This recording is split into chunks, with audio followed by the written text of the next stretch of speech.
हाय, good morning. कैसे आप सभी? सबसे पहले तो हॉबिट्स क्लासेस में आप सभी का वेलकम है।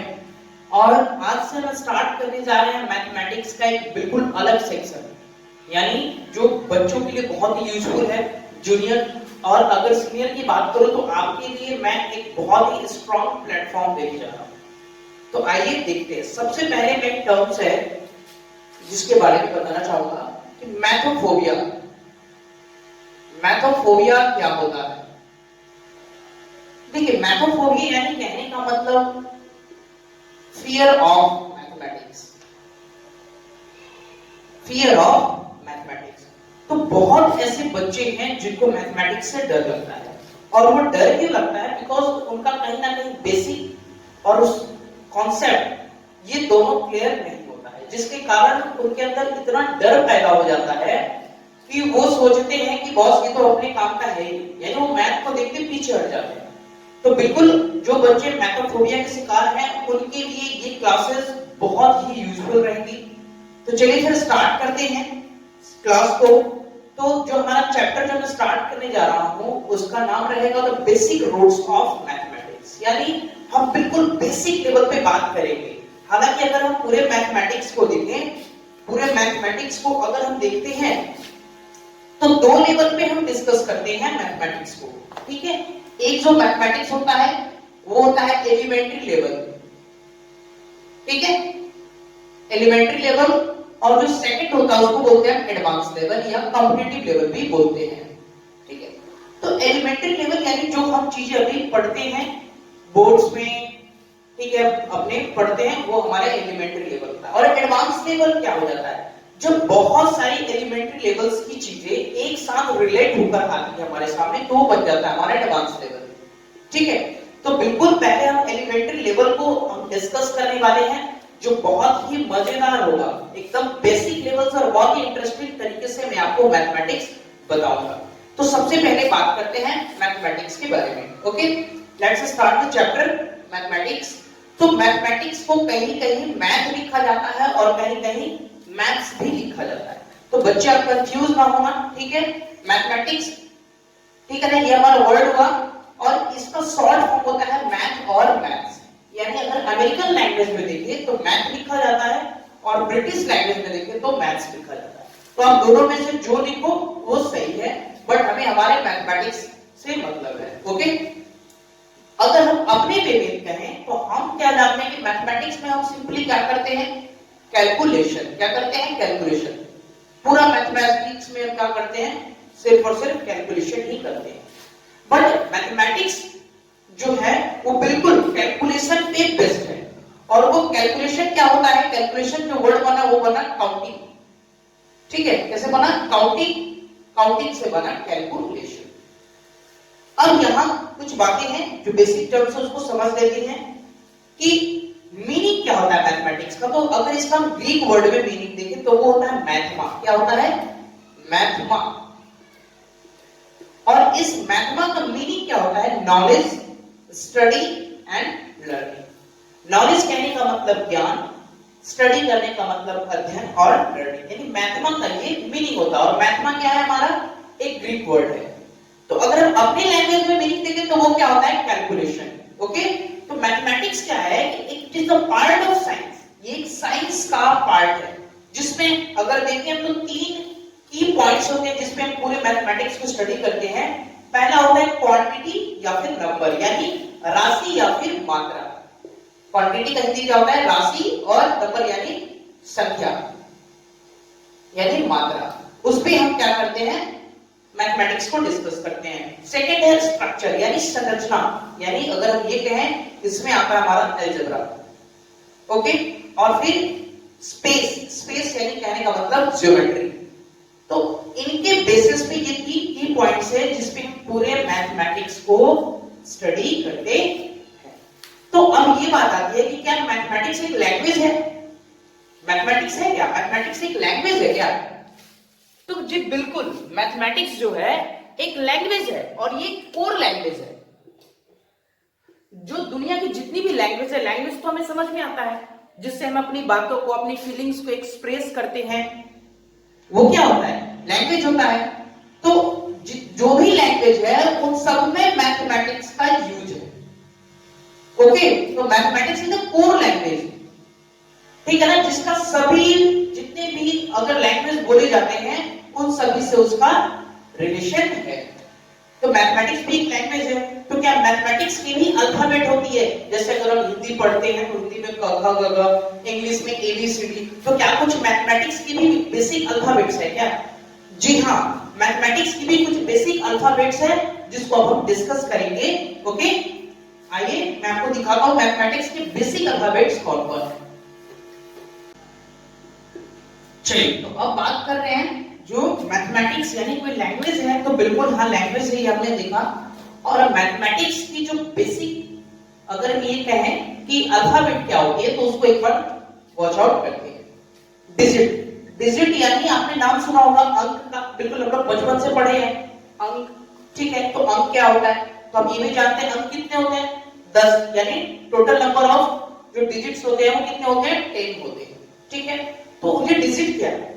Digit is the smallest unit, क्या होता है, सबसे छोटी इकाई होती है मैथमेटिक्स की लैंग्वेज की, ठीक है ना, उसकी क्या एक छोटी सी इकाई। Sample to represent number visually, यानी कहने का मतलब कि हम नंबर को विजुअलाइज करते हैं वो डिजिट के थ्रू ही कहते हैं, ठीक है। यानी अगर हम ये कहें कि डिजिट और नंबर मैंने लिखा, तो नंबर जो होता है वो रिलेटेड किससे होता है, डिजिट से, और डिजिट भी रिलेटेड किससे होता है, नंबर से।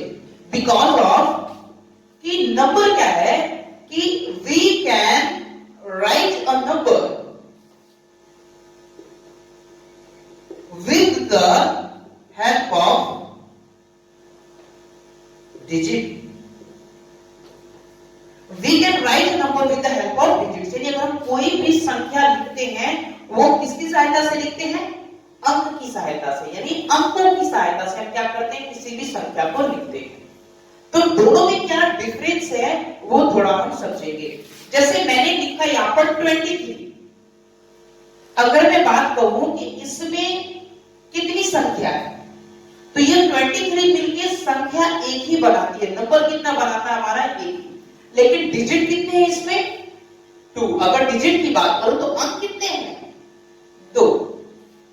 ओके, मैंने एक और एग्जांपल लेता हूं, मैंने लिखा यहां पर 5201। अब देखिए यहां पर मैं कहूं ये कितनी संख्या है, तो ये संख्या क्या होती है, एक ही है। बट अगर हम ये कहें कि इसमें डिजिट्स कितने हैं, तो डिजिट्स कितने हैं, 1 2 3 4, ये 4 डिजिट का नंबर है। ओके,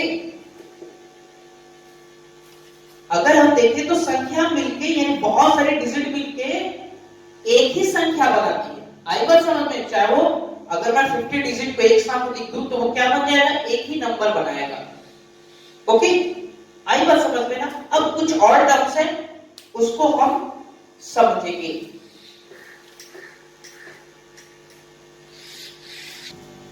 चलिए, तो मैं एक और एग्जांपल लिखता हूं,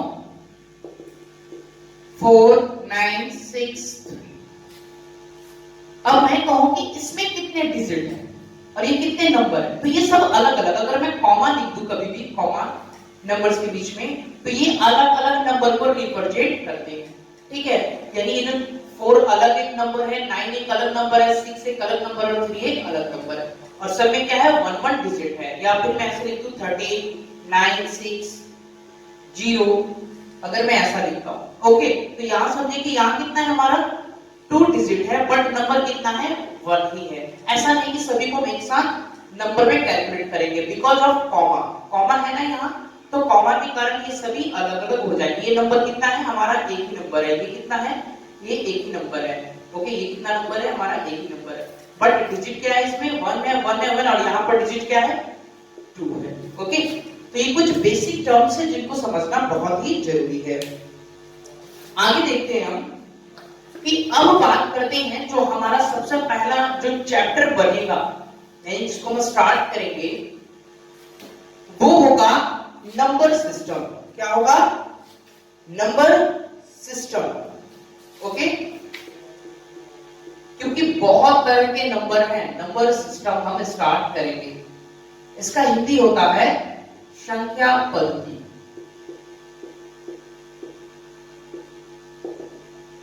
तो देखो सबसे पहले एक टर्म है इसमें, एक टर्म यहां पर है जिसका नाम है सिस्टम। इस सिस्टम क्या होता है? नंबर के बारे में तो आपको समझ में आ गया, यानी संख्या, ओके। बट सिस्टम क्या होता है? किसी भी चीज को रिप्रेजेंट करने का एक तरीका, किसी भी चीज को रिप्रेजेंट करने का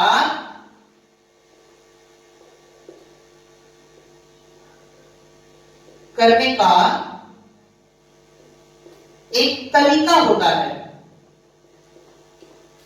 तो हालांकि हम सिस्टम के बारे में बाद में बात करेंगे, क्योंकि ये नंबर सिस्टम बहुत बड़ा है।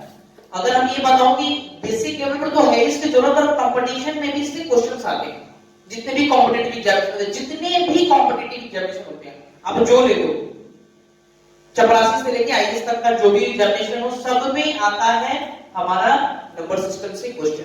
तो इसलिए सब चीजों को बारीकी से हम समझेंगे। तो सबसे पहले इसका क्लासिफिकेशन बहुत बड़ा है, ठीक है। तो बहुत सारे जगह पर अलग अलग तरह की क्लासिफिकेशन है। हम पहले एलिमेंट्री रूप में इसका क्लासिफिकेशन देखेंगे और फिर देखेंगे कि कैसे सब चीजें एक दूसरे से रिलेटेड है। ओके, तो पहले बेसिक लेवल पे इसके क्लासिफिकेशन की चर्चा करेंगे। ओके, पहले बेसिक लेवल पे हम इसकी क्लासिफिकेशन देखते हैं। ओके, यानी classification of number, classification of number. तो क्लासिफिकेशन ऑफ नंबर क्या होता है? और क्लासिफिकेशन ऑफ नंबर को समझने के लिए सबसे पहले जो नंबर लाइन है उसको समझना होगा। एक टर्म है यहां पर जहां मैं लिख रहा हूं नंबर लाइन, ये क्या होता है?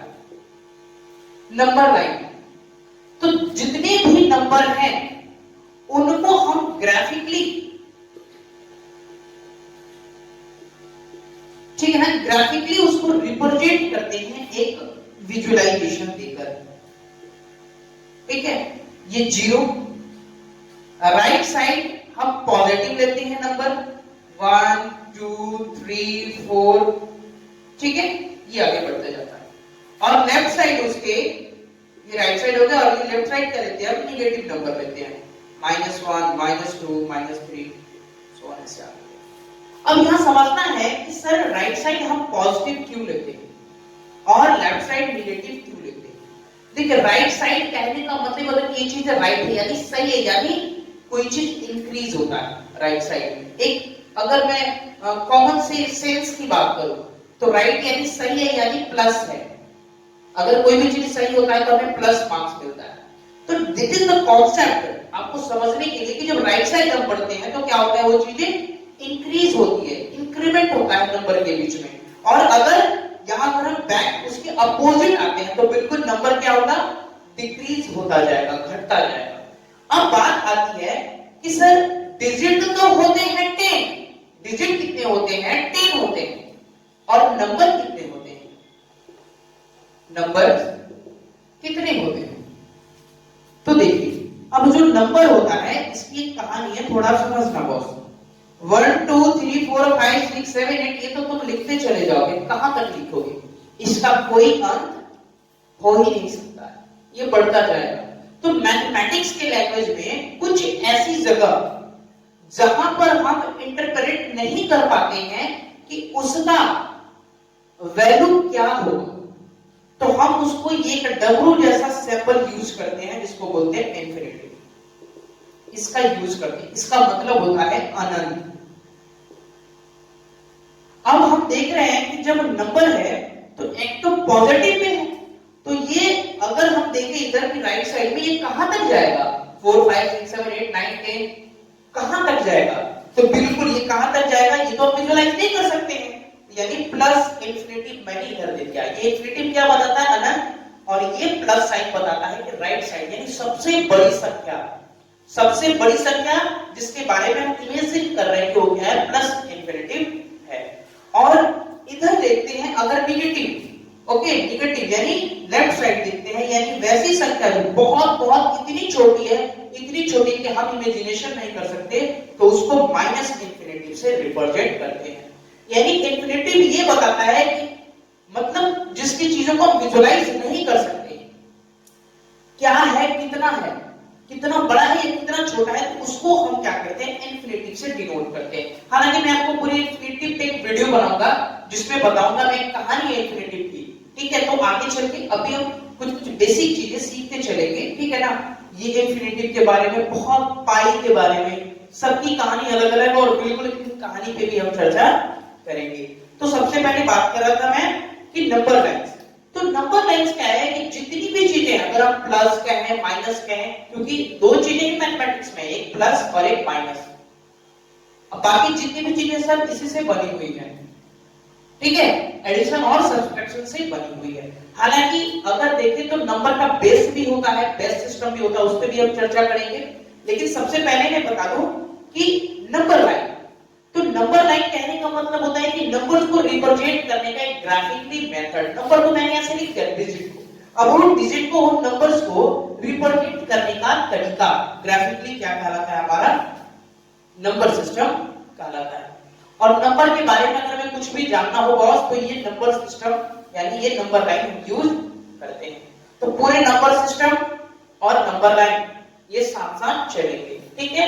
उन चीजों पे भी हम ग्राफिकली इन चीजों को समझेंगे, क्योंकि मैथ को समझने का एक बहुत ही जबरदस्त तरीका है ग्राफ, ठीक है, क्या है, ग्राफ, और इसको भी हम समझते चलेंगे।